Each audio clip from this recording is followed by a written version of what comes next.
On raconte que lorsque le monde était encore jeune, le ciel comptait une étoile de plus. Alors que ses sœurs ne jetaient qu'un regard distrait et détaché vers la terre, elle ne pouvait s'arracher au spectacle de la vie se déployant dans toute sa diversité. Si bien qu'un soir, elle se décrocha de la voûte céleste pour rejoindre ces êtres en mouvement qui l'attiraient tant. Ses sœurs, surprises, tentèrent de la raisonner. Dans sa chute, elle entendait leurs cris, mais de plus en plus lointains. « Reviens, reviens, n'y va pas. Sur terre, tu connaîtras la souffrance et même... » Cette dernière mise en garde ne lui parvint pas. Elle n'écoutait plus. Elle filait à travers le ciel, grisée par cette sensation inédite de vitesse. Sans s'arrêter, elle franchit l'atmosphère et plongea dans l'océan.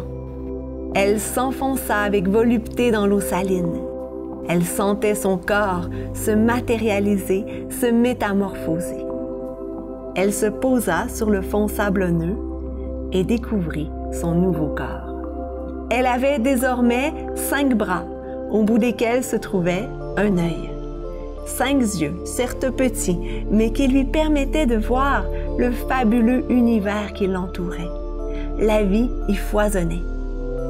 De tout petits pieds qui couvraient l'envers de ses 5 bras lui permettaient de se déplacer. Lentement, mais avec une belle élégance, elle se mouvait sur les bancs de sable. Soudain, elle éprouva quelque chose d'entièrement nouveau. Un inconfort, comme un vide. Elle avait faim. Sans comprendre, elle regarda les êtres vivants autour d'elle autrement. Ce petit mollusque, avec sa coquille qu'elle avait trouvé si charmant quelques instants auparavant, lui apparaissait maintenant comme étant surtout appétissant et sans défense. Elle s'approcha furtivement de lui. Elle l'agrippa solidement à l'aide de ses centaines de pieds ventouses, glissa son estomac à l'intérieur de la coquille et digéra l'animal. Elle était devenue prédatrice.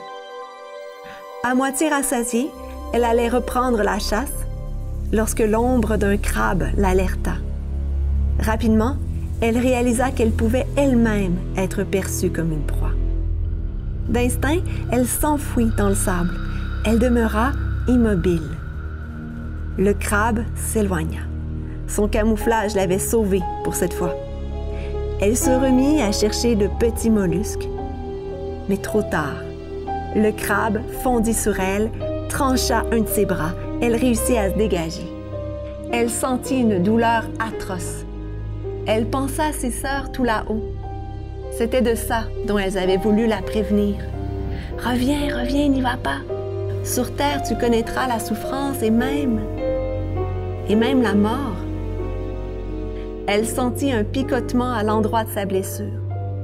Son bras se mettait lentement à repousser, à se régénérer. Ce serait long, mais elle avait la certitude qu'elle ne mourrait pas ce jour-là. Toutefois, elle ne pourrait y échapper éternellement.